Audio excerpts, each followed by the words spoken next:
is the world is reacting to your actions. Different nodes attract different events. The world doesn't stay quiet for long, and civilization disturbs deep and dark things throughout it. A city that grows up on the side of a mountain might dig a little bit too deep and might disturb the things that are below. And that might include like a giant dragon that erupts with a volcano and lays down waste to that node that developed there. And that's something that wouldn't happen any other place. That's an event that's unique to that particular node at that particular time.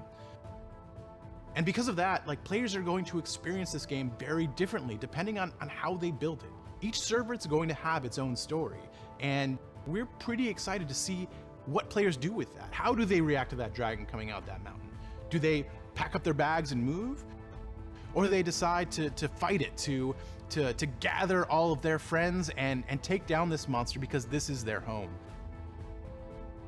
So that's what differentiates our game from most others. It reacts to what the players do. It reacts to the player's decision.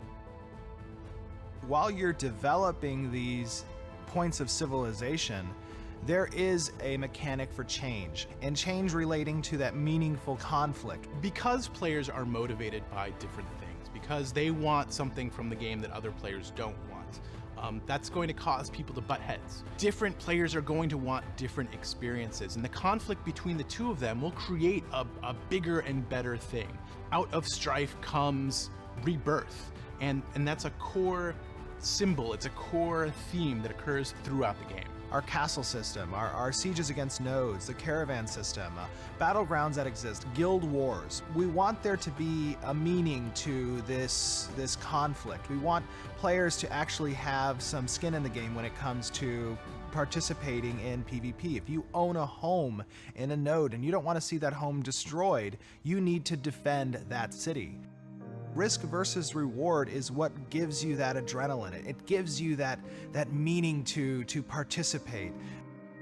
So what drives you as a player in the game? For a lot of people, it's the economy, and that's why it's our third pillar. We really want the economy to incentivize you to interact with other players, to get out there and get resources to develop the world. We've regionalized our marketplaces. We've regionalized our warehouses.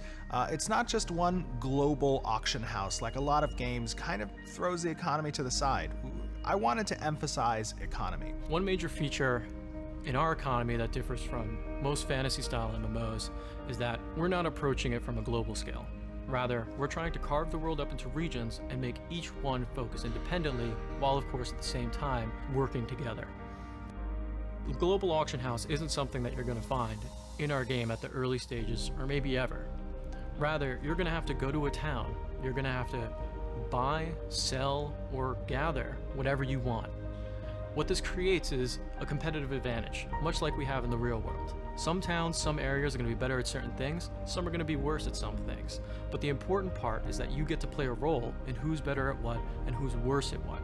And if you want to be better at something, we're giving you the opportunity to become better at whatever you want. Creating those regional marketplaces, regional warehouses, we've incentivized the transit of goods. If you want to create local marketplaces or you want to create a local economy, you can do so because that mithril mine is nearby, and it's not found somewhere else. The caravan system is what allows you to transit goods to other marketplaces.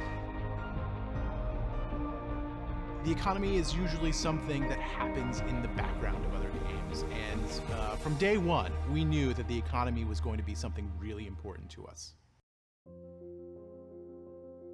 The fourth pillar in Ashes of Creation is our narrative, the story, and how it relates to you, both as an individual and as a member of the greater community. In Ashes of Creation, we've got three main ways that we're going to be telling the story. One is tasks, one are events, and the final one is our overarching narrative. The narrative is going to be where you find most of the story. Each server will tell a different story, and this story is going to be told by the players. You're going to experience things differently when it comes to what bosses you've encountered because of how the world develops and how you have developed it. The node system is going to be what drives what storyline branches players experience. Different NPCs are going to be attracted to different nodes. There's going to be different protagonists and antagonists based on how players build their world. It's all going to relate to the same basic story, but you're going to get different viewpoints on different servers, and you're going to find different bad guys on different servers. It's all going to depend on what players uncover, how they uncover it, and when they uncover it. Different servers are going to be able to talk to each other and figure out kind of, you know, what they missed and fill in the blanks and be able to collaborate and build this bigger meta story that you won't get otherwise in other games. So with all of these 4 main pillars of design, you'll notice that it's really hard for us to talk about any one of them without talking about all of the others. And that's a very core part of our design.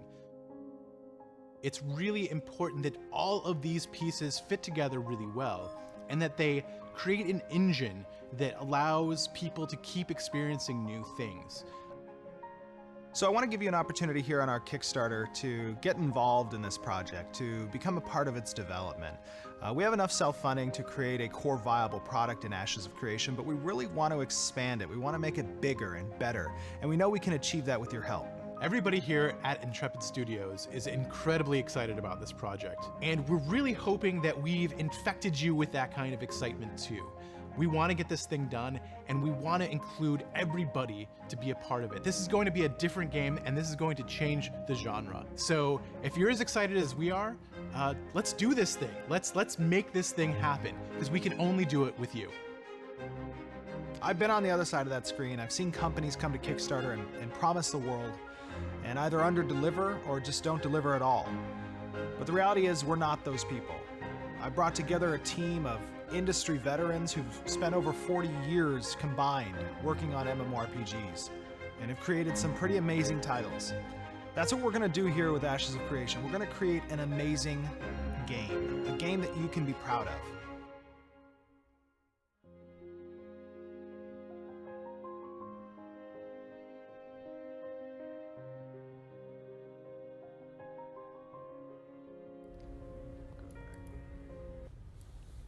Hello! Can everybody still hear us? We good? Good for sound? Good for sound? Yes? Testing? 1, 2. All right, good. Okay. You guys can hear us. All right. Okay, so that was our Kickstarter video. We gave a pretty thorough synopsis, I guess, of Ashes of Creation and what our overview of the core pillars of our design were. And you know, we had a scheduled guest for today, but we're going to pick that guest up on our Wednesday stream, where I assure you there will be absolutely no technical difficulties. That's going to be at 3 p.m. on this coming Wednesday, 3 p.m. Pacific Daylight Time. And right now we're going to field some questions from you guys on the stream. If you have questions about some of the things you saw in that video or about the Kickstarter itself, myself and We want to reiterate just how grateful we are.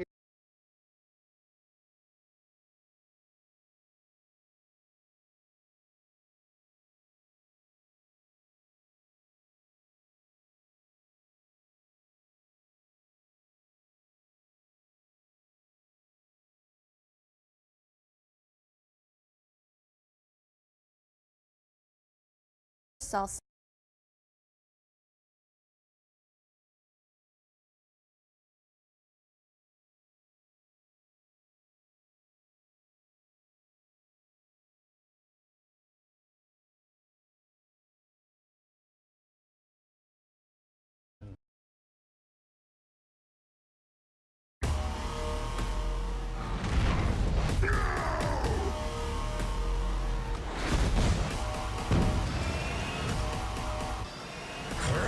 Heroes of the Storm 2.0. Try it now and get 20 heroes free.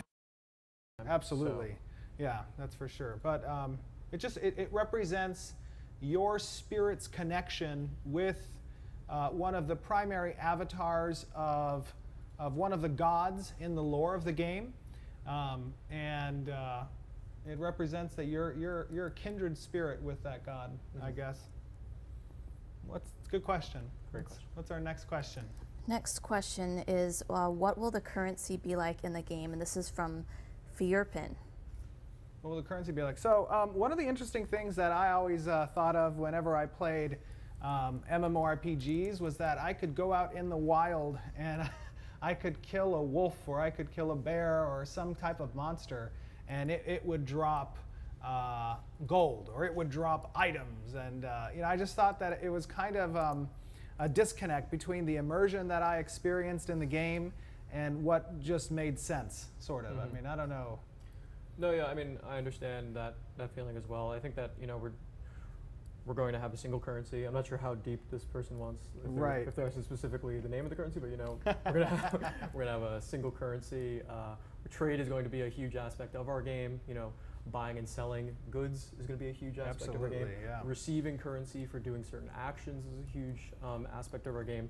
So the economy is definitely something that is in the very forefront of our minds. And one of the most important aspects of the economy is that we, as you saw in the video, we've regionalized our marketplaces and warehouses so that that trading in the economy is very important for local markets.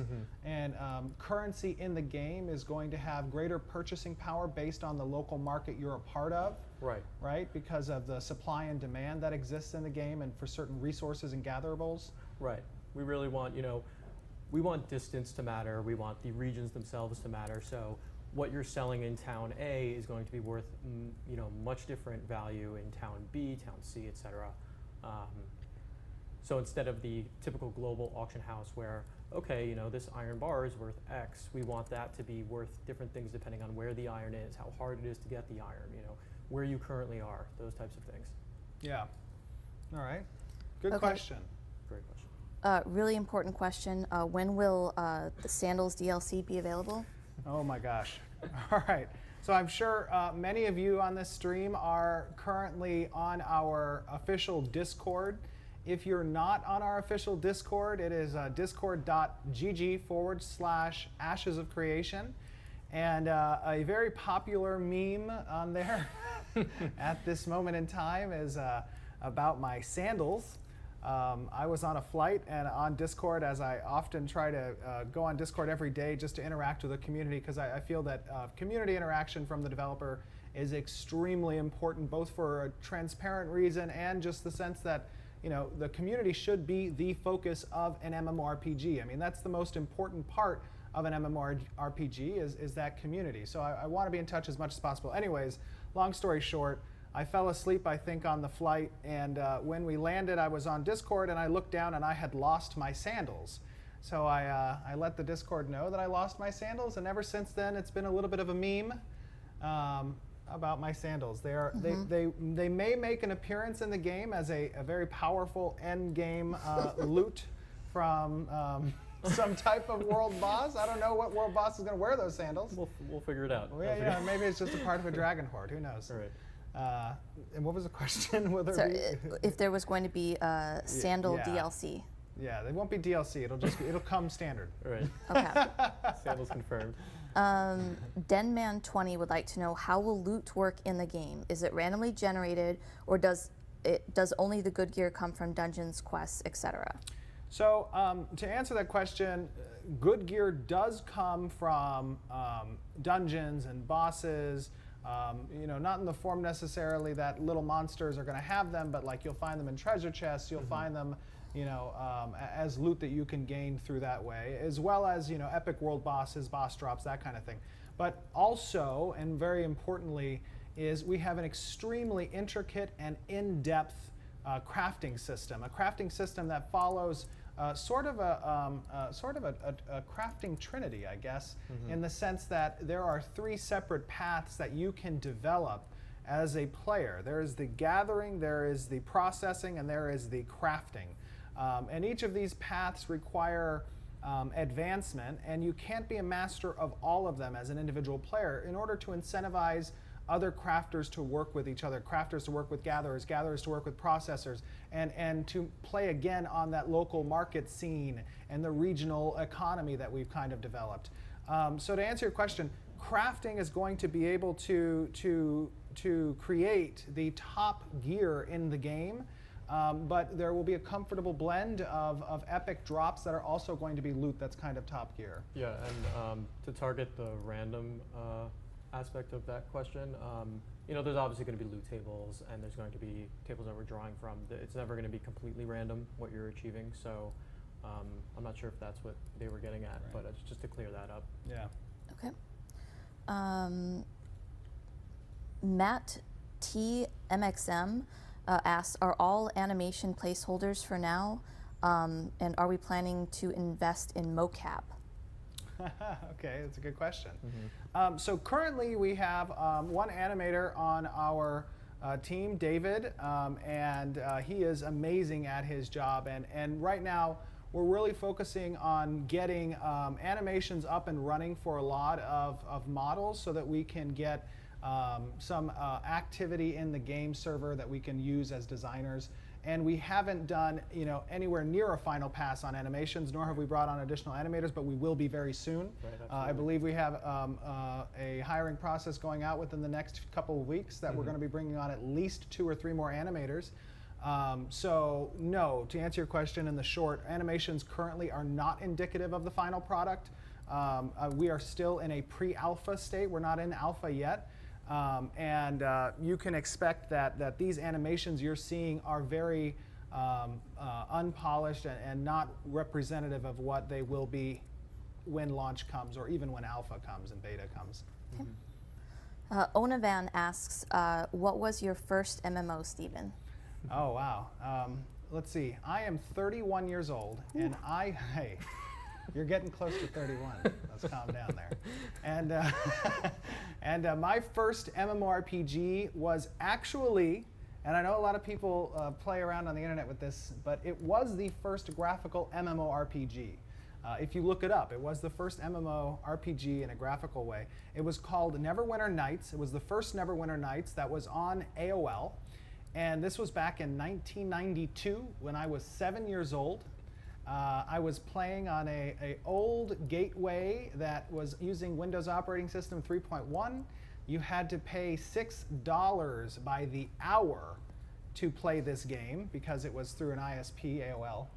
And let's just say, like me at 7 years old, I really didn't have any understanding of what money was, so to speak, or that you could, you know, the internet's cost money.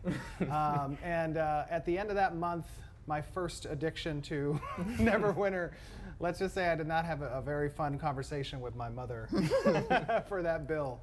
But no, that was my first MMORPG. And I think at that point, I really kind of got hooked on the whole aspect of what it was to be a part of a community, I guess. And you know, it's hard to understand that at 7 years old, but you were just flooded with, like, you know, these chats that were like these other people. And you know, I didn't know, the only people I knew were in my grade school. Yeah. But yeah, no, it was definitely an interesting game. Okay, next question. Amateur Master asks, how will PvP be like? PvP. So, okay, that's a big question. That's a huge question. I think that it's important to note that when making an MMORPG, and having played MMORPGs for such a long time, there needs to be a comfortable balance, a comfortable blend between PvP and PvE. I mean, without an environment that means something, without an environment that takes commitment and growth and effort on part of the player base, you're not really going to have much satisfaction when it comes to PvP and how PvP can catalyze change in the world. So we really took an approach of how can we make PvP meaningful and catalyze change that players will see based on events that may happen either organically or even structured events. So PvP in Ashes of Creation revolves around a few systems. First and foremost, it revolves around a flagging system, and flagging systems aren't something that's new. You know, flagging systems have existed back since, you know, back in the late 90s. We've taken a little bit of a different approach to the flagging system. However, in in regards to what type of penalties people take for murdering others. We don't want to incentivize murder. We don't want this to be a gank box, a murder box, whatever. We really want it to be PvP that's going to be incentivizing players to fight back and defend themselves if they're out in the open world. But more importantly, we have more organized PvP, both in an organic sense and in a structured sense, through our castle system, which castles are kind of like the pinnacle of guild achievements in the game. They exert control over the regions that they exist in and over the nodes that the castles have purview over.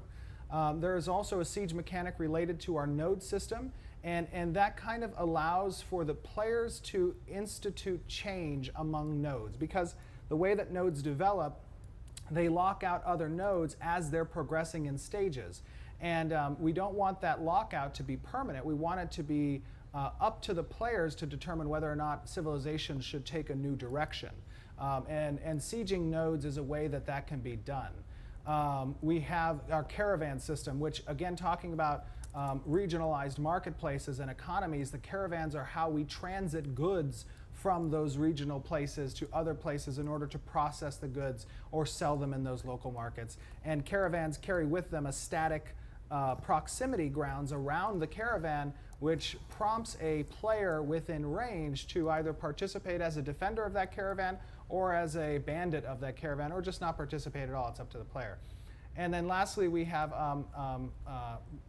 guild wars between factions, between guilds that may have some player-driven political issues. You know, we really want the meaning from PvP to be something that's developed by the players. Right, absolutely. We want them to have to earn something, and we try to make it in such a way where, you know, most players who play MMOs are somewhere in the middle, right? You're a little bit PvP, a little bit PvE, but we went into this realizing that they're also two very distinct populations. Some people, you know, go on the left or right, so to speak, in the situation. And we wanted it to be a loop where PvE is helping PvE and vice versa through the node system and all of the intricacies that are going into that, such as caravans, you know, such as fortresses, for guilds, such as guild wars. Yeah. So we really tried to make that an adequate feedback loop for even if you only do PvE or only do PvP, you are actually affecting and earning throughout with the server, you know, as it grows. Great question. It's a very big topic that we can't fit into one Q&A necessarily. What else we got? All right, my name is Jack asks, will you be able to, if you wanted, to just craft items in the game? Like, you don't need to fight monsters, you just want to be there for the events and crafting.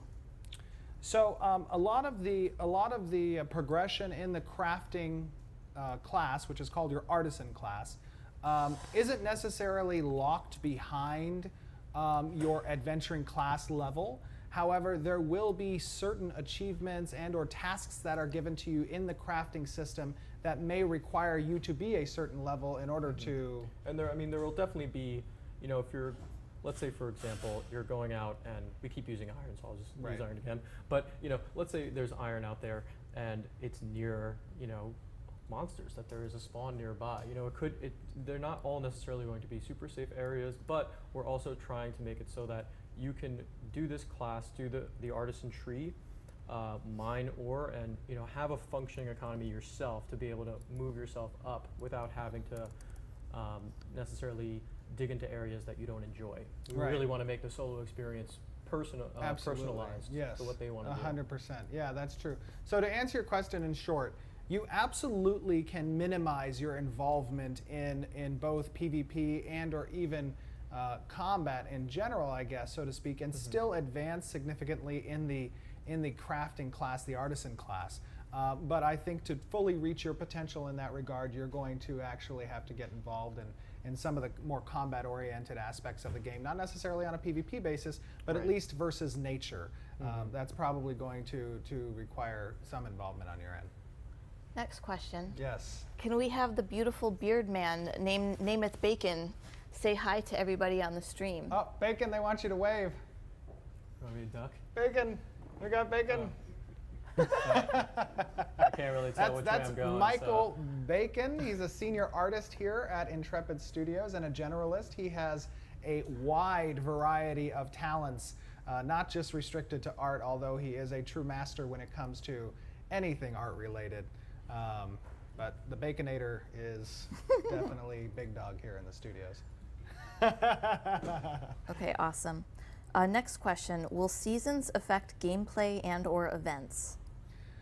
Seasons will absolutely play a role in both gameplay and certain events. And I think Jeffrey Bard, who's our lead designer, he spoke a little bit about in one of our seasons blogs how seasons will impact your environment, how they may close off certain dungeons or open up certain paths that were previously closed to the people.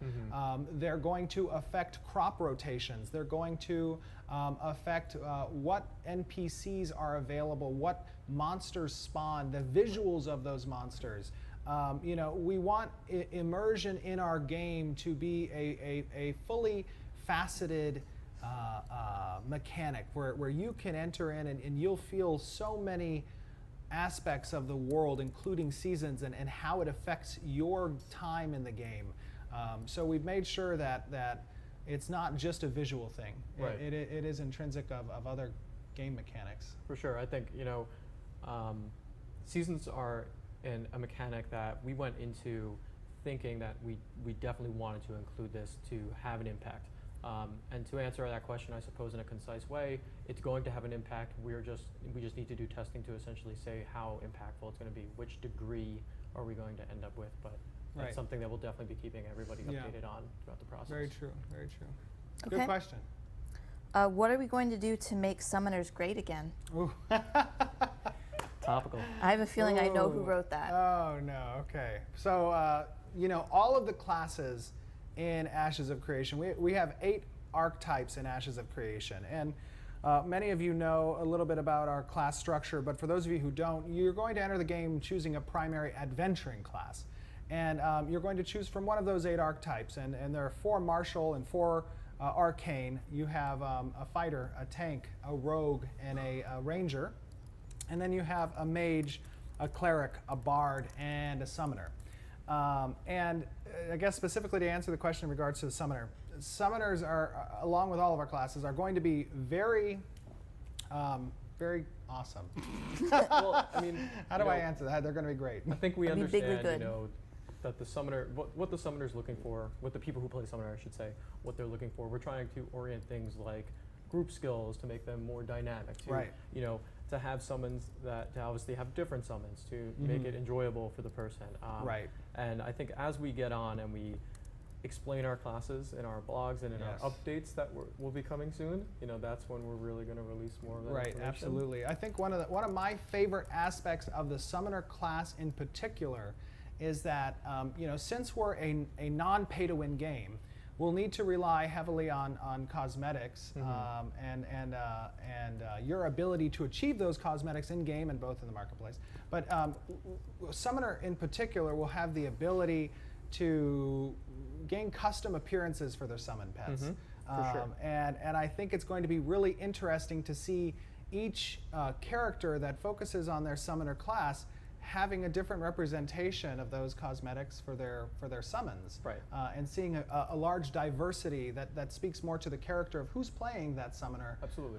You And know. I mean, this, of course, like, you know, since this is more somewhat of a broad class question as well, you know, you're going to get the augmented skills from our Absolutely. classes. Once you go into, you know, let's say, for example, you're a summoner fighter, you know, your skills are going to change. Your Reflect summons that, are going to yeah. have different things that they're doing, you Yeah. know, and we want people to mess with those hybrids. We want them to figure out, wow, this one really fits my play style. This is the summoner I want to be. And we're excited to see people mess around with that. and Absolutely. work through it. Yeah. I think we'll take one more question, and then Okay. we'll take it from there. This is from 10D22. How are you planning on doing servers, and will we see merging if a server's player base dies? That's a good question. Heavy hitters. Well, first of all, obviously our goal is to accurately and proportionately populate our servers so that there's a very healthy number of players. And in order to achieve that goal, obviously this Kickstarter is a great start to that. Right. But more importantly, having that relationship with the community to help build our community with Ashes of Creation, so that we have a strong player base that is large in numbers, really will mitigate the risk in having to consider server merges. But I think that if we were to come up across that issue, it would be a process that's both fair to each of the server populations being considered for that merge. I mean, it's something we're definitely cognizant of. Right. Like, it's not on the back burner. Like, we are always thinking of that in relation to how to move forward. And I think, first step, we're mentioning servers, plural. So Yes. we're not thinking a world server. To make sure that's not in the thought process there. Right. Multiple servers. We're thinking a very healthy number for the concurrent server usage. Yeah. Yeah. All right. Well, I hope you guys have enjoyed this Q&A, and we're going to be doing Q&As like this 3 times a week on Mondays, Wednesdays, and Fridays at 3 p.m. Pacific time. I believe that's GMT -7 at the moment, or PDT. So please join us for these Q&As, and we're going to have some guest stars, some streamers who are going to be popping in to chat about the game with us. And we can't reiterate enough just how appreciative we are of the amazing support we've seen so far today in Kickstarter, and what an amazing community that you guys have just developed with us. I mean, if you're not on Discord, go ahead and get on our Discord. If you're not registered, go make sure to register for our site. Follow us on YouTube, Twitter, Instagram, just the internets in general, I guess. But anyways, thank you guys. We appreciate it. We love you guys. Thank you. We'll see you on Wednesday. Yep. See you soon.